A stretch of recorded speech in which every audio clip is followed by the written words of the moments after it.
नमस्कार। आप सबका स्वागत है एक बार फिर से। जैसे ही हमने पिछली तासिका में शब्द के रूप या भेद या प्रकार देखे थे और मैंने उस समय आपको कहा था कि हम अगली कक्षा में वर्ण विच्छेद ये टॉपिक देखने वाले या इसका अध्ययन करने वाले हैं।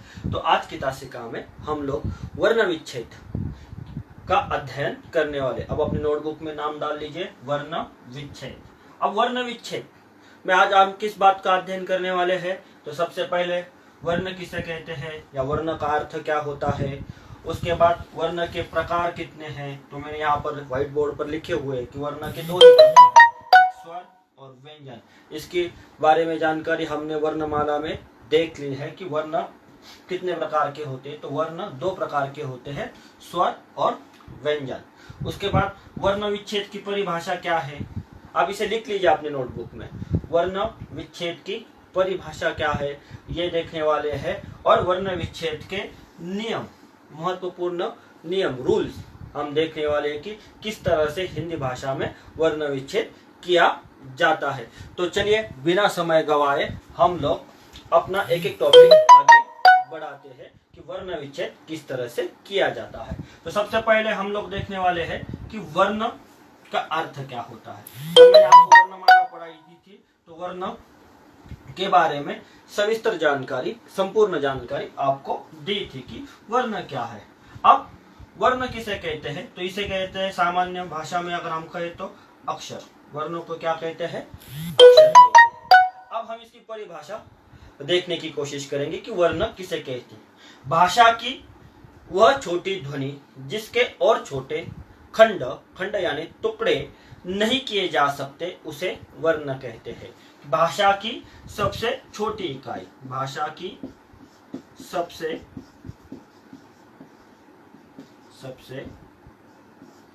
छोटी इकाई,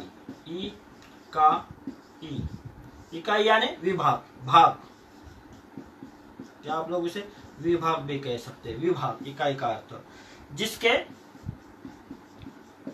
टुकड़े या खंड नहीं हो सकते।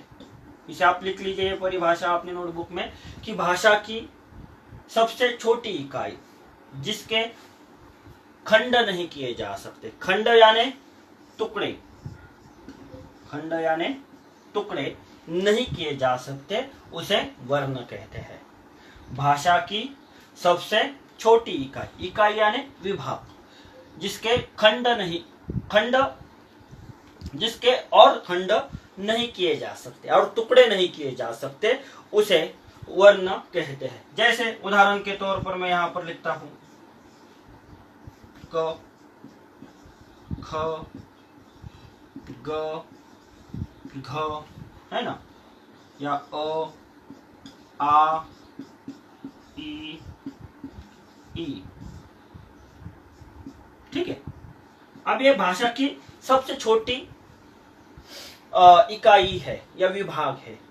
अक्षर या वर्ण, वर्ण से शब्द बनते हैं। हमने शब्द कैसे बनते हैं इसके बारे में देखा कि जब सार्थक वर्णों का समूह हो, उससे कोई विशेष अर्थ निकले तो वो शब्द है, ये हमने देखा था। तो यह भाषा की सबसे छोटी इकाई है कि जिसके और अधिक टुकड़े नहीं हो सकते। अब क और इसके नीचे जो है ये जो चिन्ह है, इसे हलंत कहते हैं। हलंत, क्या कहते हैं इसे? हलंत कहते हैं। इसे क्या कहते हैं? ये जो इसका पैर मोड़ा हुआ आपको दिखाई दे रहा है, ये मूल रूप है, ये ध्वनि है और इसे शब्द रूप दिया गया है। क का दूसरा और टुकड़ा नहीं कर सकते हम लोग। इस क का तो कोई नहीं कर सकते, इस क को हम कर सकते हैं। क योग अ, इसमें एक व्यंजन है, एक स्वर है, लेकिन ये मूल रूप है क का। तो इसके और टुकड़े नहीं हो सकते। अ के हम लोग टुकड़े नहीं कर सकते, तो इसलिए ये वर्ण कहलाए। तो उम्मीद है कि वर्ण किसे कहते हैं ये आप लोग यहाँ पर समझ गए हो। आप इसे लिख लीजिए। इसकी परिभाषा है, मैं फिर से दोहराता हूँ, कि भाषा की सबसे छोटी इकाई जिसके खंड नहीं किए जा सकते या नहीं हो सकते, उसे वर्ण कहते हैं। खंड यानी टुकड़े नहीं हो सकते। यहाँ पर क, ख, ग, घ ये छोटी ध्वनि है, तो इसके टुकड़े नहीं हो हो सकते, या फिर हम दूसरी तरीके से वर्ण की अगर परिभाषा देखें तो मैं दोहराता हूं कि भाषा की लिखित या मौखिक छोटी से छोटी ध्वनि जिसके टुकड़े नहीं हो सकते उसे वर्ण कहते हैं। क्या कहा है परिभाषा में कि भाषा की लिखित, अब ये लिखा हुआ है, मौखिक यानी बोला हुआ, क ख हम बोलते हैं, छोटी से छोटी ध्वनि, ध्वनि यानी साउंड, आवाज, जिसके और टुकड़े न हो सके वह वर्ण कहलाती है। वो क्या कहलाती है?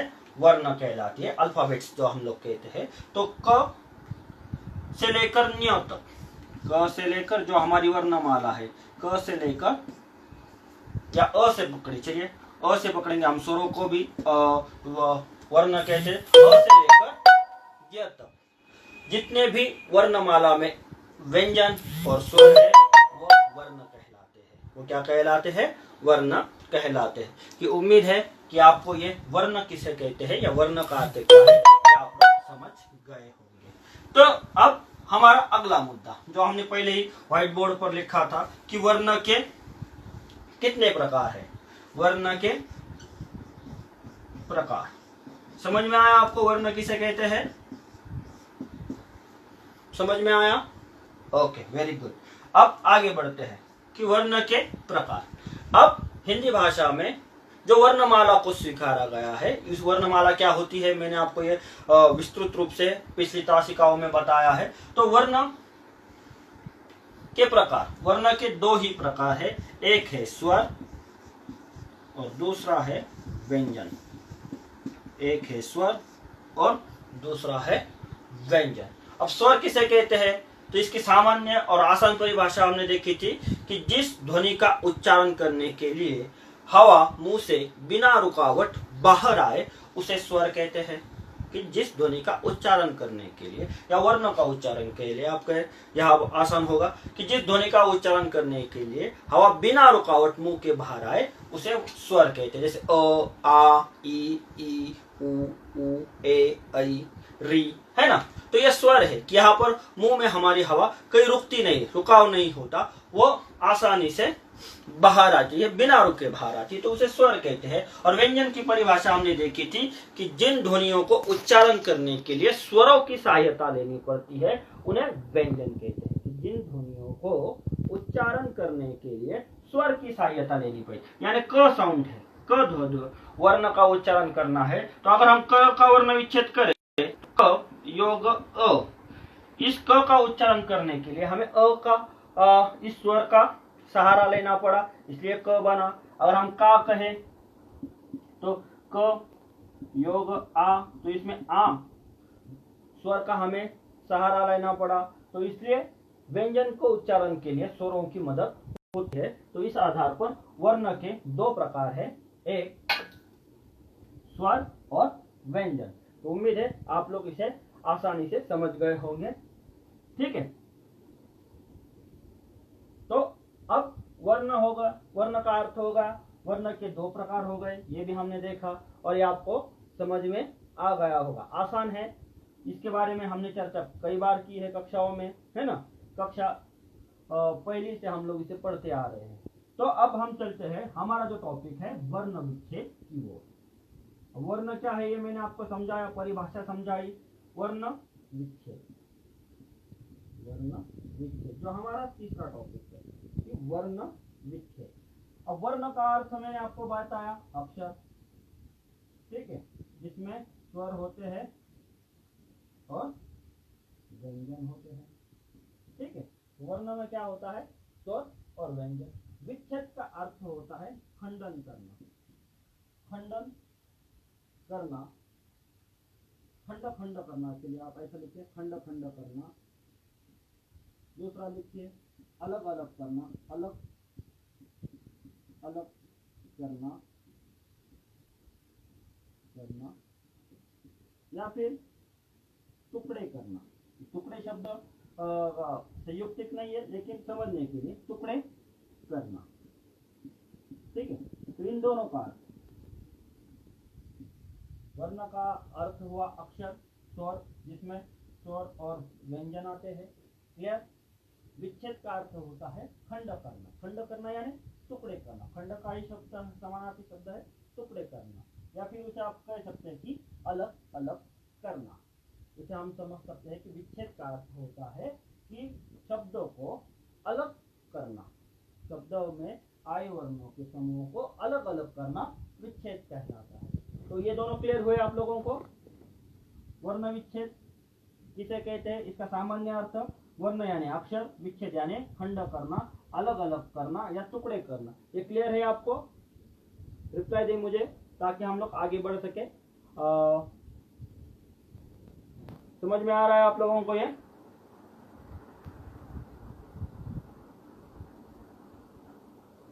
ओके, बहुत बढ़िया। तो ये वर्ण विच्छेद। अब वर्ण विच्छेद की हमें परिभाषा देखनी है कि वर्ण विच्छेद किसे कहते हैं। तो हम लोग, हमारा अगला टॉपिक है वर्ण विच्छेद की परिभाषा। आप नाम डाल लीजिए, वर्ण विच्छेद की परिभाषा। वर्ण विच्छेद की परिभाषा, वर्ण विच्छेद की परिभाषा। दो परिभाषाएं हम लोग देखेंगे। वर्ण विच्छेद यानी वर्णों का अलग अलग करना। वर्ण विच्छेद यानी वर्णों को अलग अलग करना वर्ण विच्छेद कहलाता है। ठीक है, ये पहली परिभाषा है कि वर्ण विच्छेद की पहली परिभाषा क्या है, डेफिनेशन क्या है कि वर्ण विच्छेद यानी वर्णों को अलग अलग करना। वर्णों को अलग अलग करना, यह वर्ण विच्छेद कहलाया। ठीक है, ये परिभाषा आप लोग लिख लीजिए। अब उदाहरण के द्वारा हम लोग इसे समझते हैं। ठीक है, हम लोग उदाहरण लेंगे। कमल, ये शब्द है, सार्थक शब्द है। कमल का अर्थ होता है ना। तो कमल में 3 वर्ण आए हैं, क, म और ल।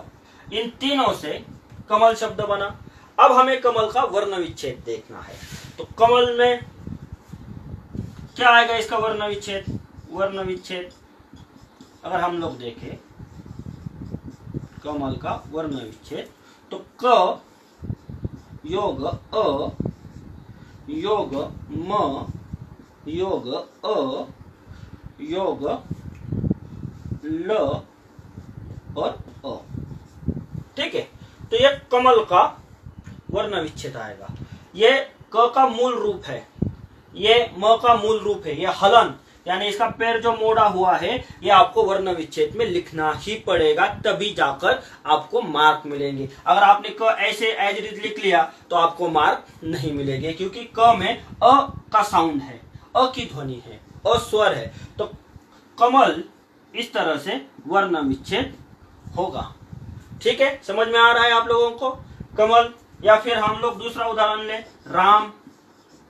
राम का क्या होगा? र योग आ योग म योग अ। बहुत आसान है, कक्षा 4 से हम लोग इसे करते आ रहे हैं, पढ़ते आ रहे हैं। तो राम, तो राम में हमें कितने वर्ण मिले? 1 2 3 4। तो ये हुआ वर्ण विच्छेद। समझ में आ रहा है आप लोगों को? ओके, अब आप दूसरी परिभाषा देखते हैं वर्ण विच्छेद की। यह आसान परिभाषा थी कि वर्ण विच्छेद किसे कहा जाता है, तो ये मैंने लिखी। अब हम लोग दूसरी परिभाषा वर्ण विच्छेद की देखेंगे कि क्या है वो। किसी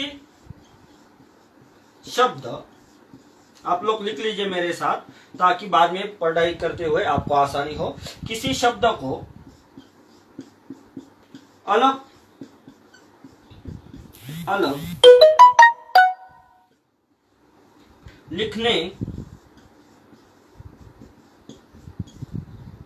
की प्रक्रिया, प्रक्रिया यानी प्रोसेस, तरीका, प्रक्रिया को वर्ण विच्छेद कहते हैं, को वर्ण विच्छेद कहते हैं। केवल यहाँ पर हमने शब्द का प्रयोग किया है, क्योंकि आपको वर्ण विच्छेद के लिए शब्द दिए जाएंगे, तो इसलिए मैंने यहाँ पर शब्द प्रयोग किया है कि किसी शब्द को अलग अलग लिखने की प्रक्रिया, लिखने की यानी टुकड़े करना, खंडन करना, प्रक्रिया को वर्ण विच्छेद कहते हैं। उदाहरण के द्वारा हम लोग इसे भी समझेंगे। अब आपको शब्द दिया गया भगवान, भगवान, ये आपको शब्द दिया गया और आपको कहा इसका वर्ण विच्छेद कीजिए। तो भगवान, इसमें हमें 4 वर्ण मिले, 1 2 3 4 अक्षर मिले। हम लोग कह सकते कि भगवान में हमें 4 अक्षर मिले। अगर हम इसका वर्ण विच्छेद करते हैं तो भ का ये हलंत वाला रूप, योग, योग यानी जोड़ना होता है, इसे हमेशा लिखिए, इसे प्लस कभी कतई ना कहिए, इसे हिंदी भाषा में योग कहते हैं। ये चिन्ह योग का, योग यानी जोड़ना, योग, अ योग, ग योग, अ योग, व, अब वा है यहाँ पर, यानी आ की मात्रा है, देखिए आ, और न, अब यहाँ पर जगह नहीं है, मैं नीचे लिख लेता हूं, न योग अ।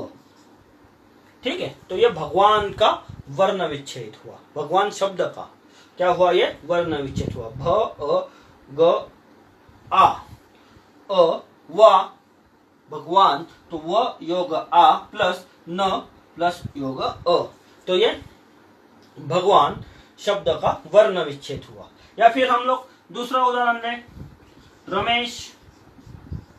ठीक है, अब रमेश ये शब्द है, रमेश में अब अगर इसका वर्ण विच्छेद करें तो र योग अ में, अब मात्रा क्या होती है मैंने आपको पढ़ाया, अ से लेकर आ तक की मात्राओं को हमने देखा है। तो म प्लस योग, अब यहां पर कौन सी मात्रा आएगी, ए की मात्रा आएगी यहां पर, है ना। तो ए प्लस या योग जिसे आप लोग कहते हैं, और श रमेश। तो इस प्रकार रमेश शब्द का यह वर्ण विच्छेद होगा। उम्मीद है आपको वर्ण विच्छेद की परिभाषा समझ में आई होगी। 4 उदाहरणों द्वारा मैंने आपको वर्ण विच्छेद की परिभाषा समझाने की प्रयत्न किया है कि किसी शब्द को अलग अलग लिखने की प्रक्रिया को वर्ण विच्छेद कहते हैं। अब शब्द लिए हमने यहाँ पर भगवान, तो भगवान में हमने भगवान का वर्ण विच्छेद चलाया, भ योग अ योग ग योग अ योग व योग आ योग न और योग अ। तो इस तरह से भगवान का वर्ण विच्छेद होगा। ये सामान्य तौर पर मैंने वर्ण विच्छेद की परिभाषा आपके सामने रखी। उम्मीद है आप लोगों को ये समझ में आ गई होगी। मुझे रिप्लाई दीजिए कि आपको ये समझ में आया। 2 मिनट हम रुकते हैं लिखने के लिए भी, आप लोग इसे लिख लीजिए आपके नोटबुक में।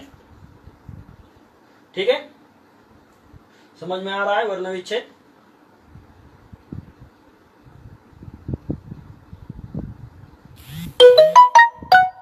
रिप्लाई दी मुझे।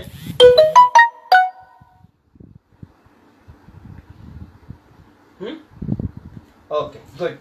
तो वर्ण विच्छेद की परिभाषा आप लोगों को समझ में आया। तो ये इस टॉपिक में अब तक हमने क्या देखा, वर्ण का अर्थ क्या है, वर्ण के प्रकार, स्वर और व्यंजन हमने देखे, वर्ण विच्छेद की परिभाषा, 2 परिभाषाओं द्वारा मैंने आपको वर्ण विच्छेद यहाँ पर समझाया है।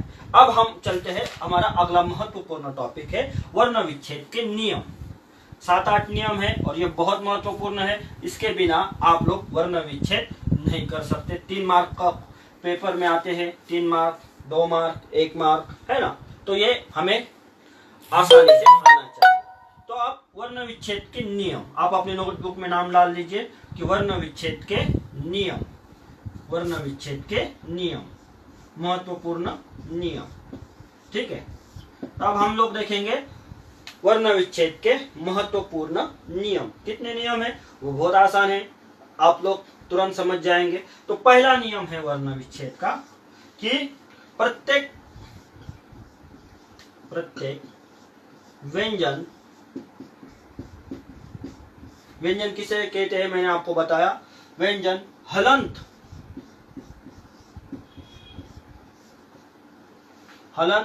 सहित होता है। ये पहला नियम है ना, कि प्रत्येक व्यंजन हलंत सहित होता है। हलंत किसे कहते हैं मैंने आपको बताया। उदाहरण के तौर पर क, ख, ग, सॉरी ग, घ। ये जो नीचे इसका पैर मोड़ा है इसे हलंत कहते हैं। जब आप वर्ण विच्छेद करेंगे तो प्रत्येक व्यंजन आपको इसी रूप में लिखना है, ये पहला नियम है। या फिर स्वर के बिना व्यंजन को मूल रूप लिखना है। आप तो ऐसे भी लिख सकते हैं कि स्वर के बिना, इसमें स्वर नहीं आना चाहिए, उसके बिना उसका मूल रूप लिखना। ये क का मूल रूप है, ये ख का मूल रूप है, ये ग का मूल रूप है, ये घ का मूल रूप है। क से लेकर न्य तक डॉट डॉट करके हम लोग लिख सकते हैं। ऐसा न्य तक आपको ये हलंत शब्द वर्ण विच्छेद में लिखने पड़ेंगे, तभी जाके मार्क आपको मिलेंगे। यह पहला नियम है कि जो भी वर्ण विच्छेद करेंगे आप लोग तो व्यंजन हमेशा हलंत के साथ लिखेंगे, ना कि क ऐसा लिखेंगे। अगर आप लोग लिखेंगे क ऐसा तो इसमें क प्लस अ, जो पेपर चेक करने वाला है वो समझेगा। तो इसलिए आप लोग क का मूल रूप, जो क का मूल रूप क्या है, ये ऐसा है, तो इसे ही पेपर में लिखेंगे। ठीक है, तो ये पहला नियम हुआ। अब दूसरा नियम, दूसरा नियम क्या है कि व्यंजन का उच्चारण स्वर के बिना नहीं किया जा सकता। व्यंजन है ना, व्यंजन का उच्चारण,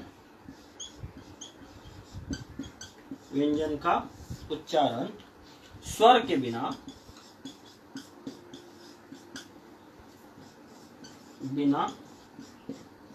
नहीं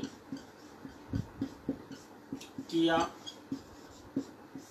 जा सकता है। ठीक है, कि व्यंजन का उच्चारण स्वर के बिना नहीं किया जा सकता। अब कैसे, तो चलिए देखते हैं कि उदाहरण के तौर पर हम लोग यहाँ पर राम शब्द लिखते हैं, तो इसमें जो र योग आ योग म योग अ, ये जो चार वर्ण मिलेंगे, जब हम राम का उच्चारण करते हैं, र के उच्चारण में हमें स्वर की सहायता लेनी ही पड़ती है। बिना स्वर के हम उसका उच्चारण नहीं कर सकते। आप इसका उच्चारण कीजिए, र तो अ आता ही है, तो यह नियम लागू होता है कि व्यंजन का उच्चारण स्वर के बिना नहीं किया जा सकता, यानी बिना स्वर के व्यंजन हिंदी भाषा में नहीं आ सकते। ये दूसरा नियम है। तो आप लोग इसे भी लिख लीजिए कि व्यंजन का उच्चारण स्वर के बिना नहीं किया जा सकता। जैसे राम में र ये स्वर है, आ स्वर है और अ स्वर है, तो व्यंजन में हमेशा स्वर आते ही आते हैं। तो क्लियर है ये टॉपिक दूसरा। तो हम लोग आगे बढ़ते हैं। दूसरा टॉपिक आपको क्लियर है?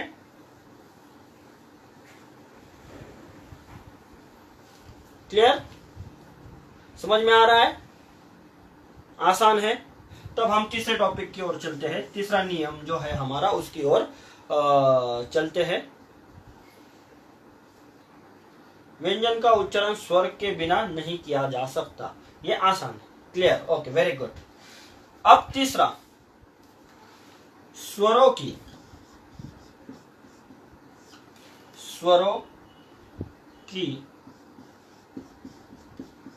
ह्रस्व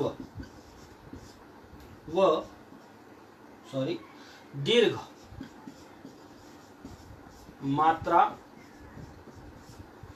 स्वरों की ह्रस्व और दीर्घ मात्रा होती है।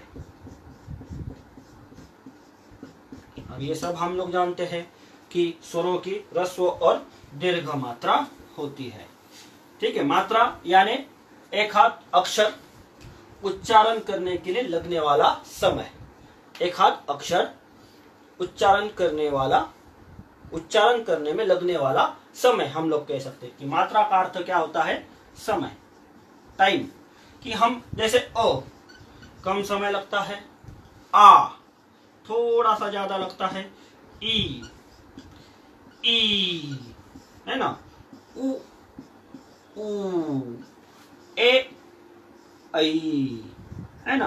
तो ये जो है इन स्वरों के उच्चारण में समय लगता है, इसलिए मात्रा कहती है। कि हमें ह्रस्व दीर्घ का ज्ञान है तो हमें वर्ण विच्छेद करते समय मात्राओं का भी ज्ञान होना जरूरी है। अ की कोई मात्रा नहीं है, आ की मात्रा है, ई की पहली मात्रा है, इस ई की दूसरी मात्रा है, इस ऊ की पहली मात्रा है, इस ऊ की दूसरी है, इसकी पहली है, इसकी दूसरी है।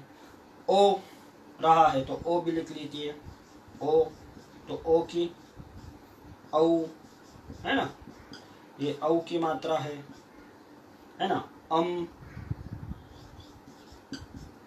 अनुस्वार है ना, और आहा तो आहा क्या विसर्ग है। और री की जो ये री ऋषि का री है, इसकी मात्रा ऐसी है। ठीक है, तो ये मात्रा है, तो इसका भी ज्ञान हमें होना अनिवार्य है कि स्वरों की ह्रस्व और दीर्घ मात्रा होती है, तो इसका ज्ञान होना हमें आवश्यक है। तीसरा नियम है। अब उदाहरण के द्वारा समझते कि कैसे। जैसे किरण शब्द लेते हैं हम लोग, किरण। ठीक है, अब किरण में जब हम इसका वर्ण विच्छेद करेंगे कि, अब यहाँ पर ई की कौन सी मात्रा है, देखिए यहाँ पर पहली, तो यहाँ पर योग ई, योग र, योग अ, योग न और योग अ, ऐसे आएगा। यानी यहाँ पर ई की मात्रा पहली है, ये हमें पता चला है ना। अब अगर हम लोग ऐ की मात्रा देखते हैं, चलिए ऐ की, ये वाला कहा गया, मैं दो मात्रे लगाए मैंने गलती से, ऐ है ना। ए की मात्रा देखते, ऐ की मात्रा देखते, जैसे पैसा, जो सबको चाहिए होता है पैसा, पैसा है ना, तो पैसा, तो प योग ऐ योग स योग आ, तो यहाँ पर आ की और यहाँ पर आ की ह्रस्व दीर्घ मात्रा आई है। देखिए यहाँ पर ये अ ह्रस्व है, ये आ दीर्घ है ना। या फिर ई का हम लोग लेंगे दूसरा उदाहरण, रोटी, रोटी। अब अगर हम इसका वर्ण विच्छेद करेंगे तो र योग ओ है ना, योग ट योग ई है ना। तो यहाँ पर ये ह्रस्व ई है, ये दीर्घ ई है, ओ की भी मात्रा आई है यहाँ पर है ना। तो ये इस तरह से हमें इन स्वरों की मात्राओं का ह्रस्व दीर्घ का ज्ञान होना आवश्यक है। समझ में आया बच्चों? आसान है, हमने इसका चार्ट लिखा भी है। हाँ, समझ में आ रहा है कि स्वरों की ह्रस्व और दीर्घ मात्रा का ज्ञान होना अनिवार्य है। तो यहाँ पर स्वर लिखे मैंने है ना, अ आ इ ई उ ए ऐ ओ औ आहा और री है ना। तो समझ में आ रहा है आपको?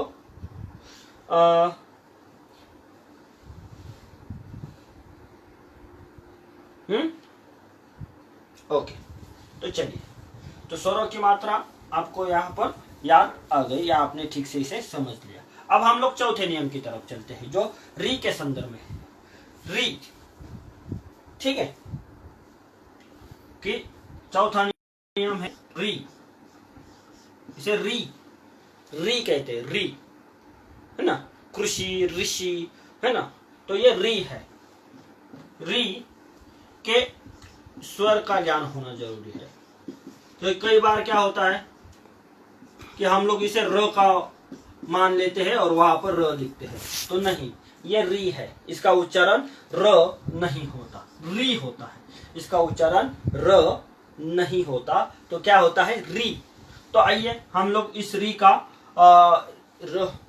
उदाहरण देखते हैं। जैसे गृह शब्द है, अगर आपको वर्ण विच्छेद के लिए दिया गया गृह शब्द का वर्ण विच्छेद करें तो गृह में ये री है, ना कि र है। इसके बाद हम र के रूप भी देखेंगे तीन, तो ये री का उच्चारण है।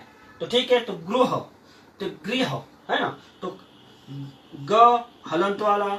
अब यहाँ पर गृह है तो ये री आएगा, यहाँ पर री, ये स्वर है, योग ह योग अ, ठीक है। उसके बाद कृपा, कृपा कहते हैं हम लोग, लेकिन कृपा ये शुद्ध उच्चारण है हिंदी का कि कृपा। तो यहां पर भी क योग रि योग प योग आ, तो कृपा। कृषि, कृषि, बहुत सारे उदाहरण हैं, हम लोग 3 ही लेंगे। तो क योग रि योग कृषि, ठीक है। तो इस तरह से री का ज्ञान होना आवश्यक है, तभी आप लोग सही अर्थ में वर्ण विच्छेद कर सकेंगे। समझ में आया री का? ओके, अब हम लोग आगे चलते। समझ में आया? री एक स्वर है और इसको री की मात्रा मैंने आपको लिखवा दी थी कि इसकी मात्रा इस तरह से होती है ना, जो आप लोग देख सकते हैं। तो ये री की मात्रा है। समझ में आया आप लोगों को? ओके, अब री स्वर की मात्रा आपको समझ में आ गई। अब हम लोग आगे 5 नंबर का नियम है उसकी तरफ चलते हैं। 5 नंबर का क्या है? र के 3 रूपों का ज्ञान आवश्यक है।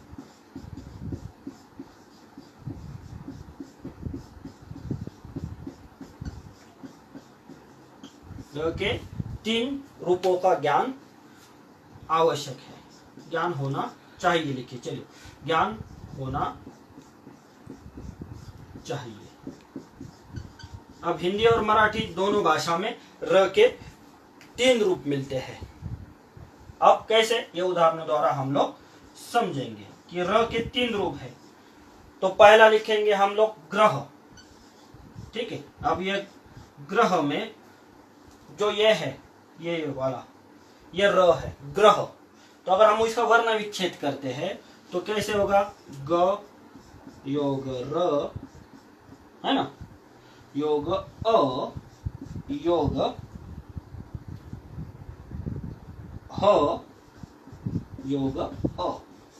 देखो ग्रह। अब इस ग्रह में हमें 3 वर्ण मिले हैं, ग मिला है, र मिला है और अ स्वर मिला है। तो ये र का पहला रूप हुआ। यहां पर मैं लिख देता हूं कि ये ग्रह र का पहला है, ठीक है। अब दूसरा धर्म, रफार जिसे हम लोग कहते हैं, है ना, धर्म। तो ये ग का दूसरा रूप है जो रफार के रूप में र आता है, धर्म। अब धर्म हम लोग का अगर शब्द विच्छेद करेंगे, वर्ण विच्छेद करेंगे तो ध योग क्या? धर्म, ध योग अ योग म योग र योग अ, धर्म। इस तरह से र का हमें दूसरा भी रूप मिल गया। अब र का तीसरा रूप, जैसे राष्ट्र, राष्ट्र शब्द है। राष्ट्र में र योग आ,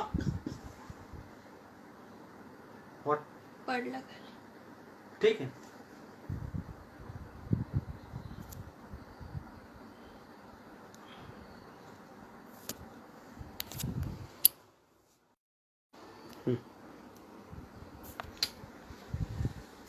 तो राष्ट्र में र, अब फोन स्टैंड से गिर गया था, इसकी वजह से रुकावट हुई। र योग आ योग श योग त, है ना, योग र और योग अ। इस तरह से आपको ये वर्ण विच्छेद करना पड़ेगा। तो आपको र के 3 रूप, यहाँ पर ग्रह और ये तीसरा, ये र के 3 रूप हिंदी और मराठी दोनों भाषा में पाए जाते हैं। तो ग्रह, धर्म और राष्ट्र में ये वर्ण विच्छेद करते हुए आपको समझना पड़ेगा। और उच्चारण से हो जाता है ग्रह, ग्र तो र का उच्चारण होता है ग्र, धर्म, म धर्म, तो र का उच्चारण होता है राष्ट्र, ट्र, र का उच्चारण होता है। तो इस तरह से आपको ये वर्ण विच्छेद र का करना पड़ेगा। ठीक है, अब हम लोग चलते हैं, समझ में आ रहा है बच्चों कि 7 नियम है, 7-8 नियम है, और इसके बाद वर्ण विच्छेद हमारा यहाँ पर समाप्त होता है। ये 5वां नियम समझ में आया र का?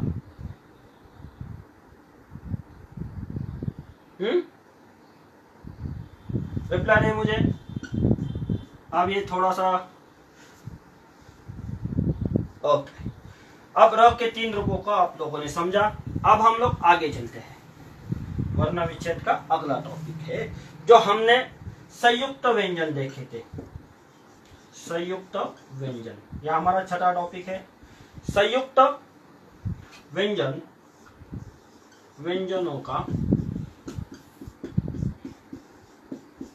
संयुक्त व्यंजनों का ज्ञान होना चाहिए। संयुक्त व्यंजन का ज्ञान होना चाहिए। वर्णमाला में हमने संयुक्त व्यंजन देखे हैं, होना चाहिए। ये 6वां नियम है हमारा। अब संयुक्त व्यंजन कौन कौन से है हिंदी भाषा में अगर हम लोग देखें तो पहला है श, जो किस 2 शब्दों से बना, वर्ण से बना है, क योग श, योग अ, है ना। तो क का वर्ण, श का अगर हम वर्ण विच्छेद करेंगे तो क, श और अ स्वर आएगा। त्र, ये भी संयुक्त व्यंजन है, इसका वर्ण विच्छेद अगर हम करेंगे इस शब्द का तो त, र और अ यह आएगा। फिर ज्ञ, ज्ञानी, है ना, ज्ञ, तो इसमें ज, अब यहाँ पर ये जो लिखा है ये त्र न, ये ज्ञ न का उच्चारण, लेकिन यहाँ पर न्य का उच्चारण में है।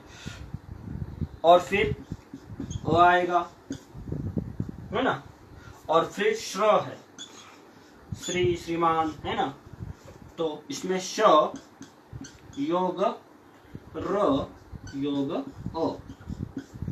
इस तरह से संयुक्त व्यंजनों का हमें ज्ञान होना अनिवार्य है कि श में हमें ये संयुक्त व्यंजन, यानी यहाँ पर 2 व्यंजन आते हैं, 2 जोड़ कर आते हैं। श यानी क का भी उच्चारण होता है और श का भी होता है, और अ स्वर में हमें मिलता है, तो इसका ज्ञान हमें होना अनिवार्य है। चलिए अगर हम इसके उदाहरण देखें, ये समझ में आया आपको? तो अगर हम इसके उदाहरण देखें, उदाहरण, तो पहला उदाहरण क्षमा, ठीक है, तो क्षमा में श है। अगर हम इसका वर्ण विच्छेद करते हैं तो आप इसके श का वर्ण विच्छेद हमारे सामने है, तो आप लिख लीजिए एज इट इज, क, श और अ, उसके बाद म, योग आ, क्षमा। तो इस तरह से श का, क्षमा का वर्ण विच्छेद होगा। नहीं, श के हमें 3 वर्ण लिखने पड़ेंगे।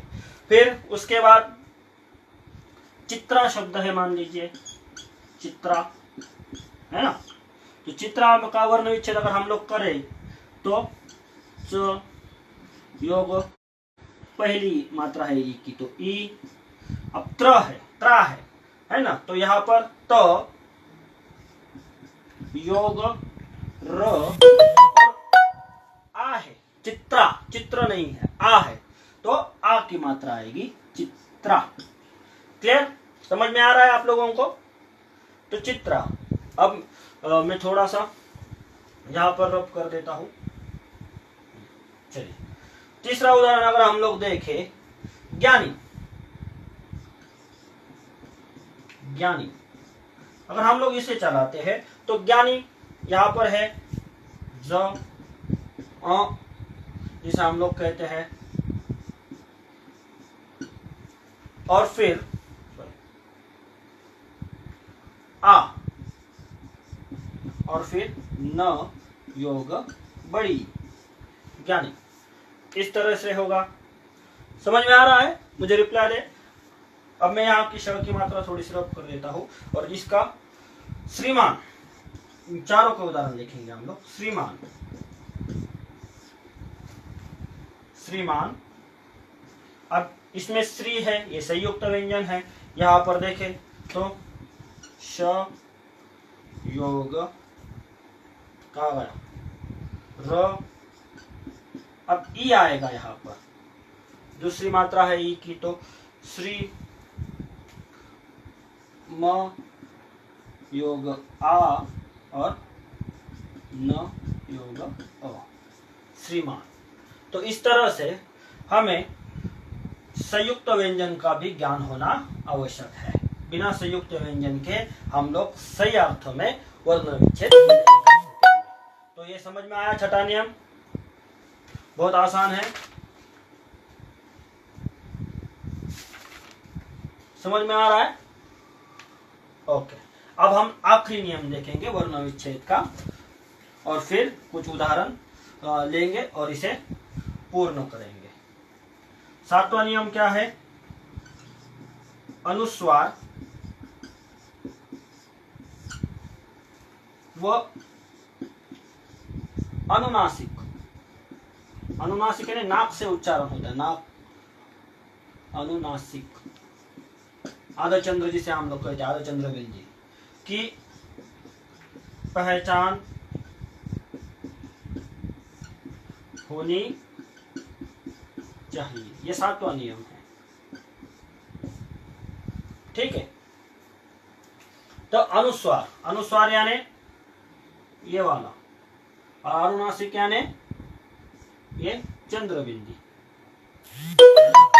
इसे चंद्रबिंदी कहा जाता है। तो इन दोनों का ज्ञान होना आवश्यक है। अब देखिए रंग, उदाहरण के द्वारा हम लोग इसे समझते हैं कि अनुनासिक और अनुस्वार कैसे लिखता है। रंग शब्द है, रंग में र योग रंग, अनुस्वार है ना, रंग, ग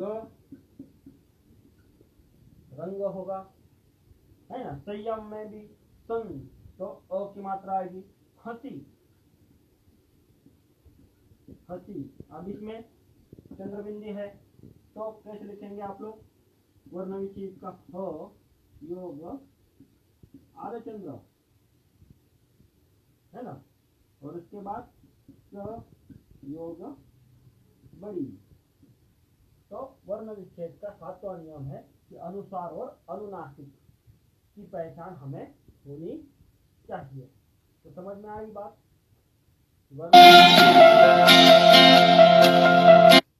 वर्ण विच्छेद करते समय हमें इन 7 नियमों का पालन करना अनिवार्य है, तभी जाकर आप लोग सही अर्थ में वर्ण विच्छेद कर पाएंगे। तो उम्मीद है कि वर्ण विच्छेद कि ये 7 नियम आपको ठीक तरह से समझ में आए होंगे। तो अब हम लोग एक उदाहरण लेंगे। चकोर, ये शब्द है, इसका वर्ण विच्छेद जल्दी से कीजिए। चकोर, चलिए बताइए। तो चकोर में च योग अ योग क योग ओ योग र और अ की मात्रा है। चकोर, ये इसका वर्ण विच्छेद होगा, ठीक है।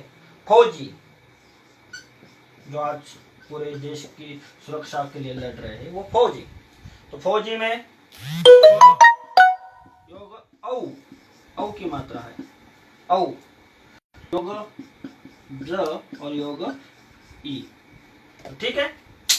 इस तरह से आज हमने वर्ण विच्छेद को समझा। उम्मीद है आप सबको ये वर्ण विच्छेद ठीक तरह से समझ में आ गया होगा। तो इसी उम्मीद के साथ हम लोग आज की कक्षा यहाँ पर समाप्त करते हैं। जल्द ही नए टॉपिक के साथ आपसे मैं मिलूंगा। तब तक के लिए बहुत बहुत धन्यवाद।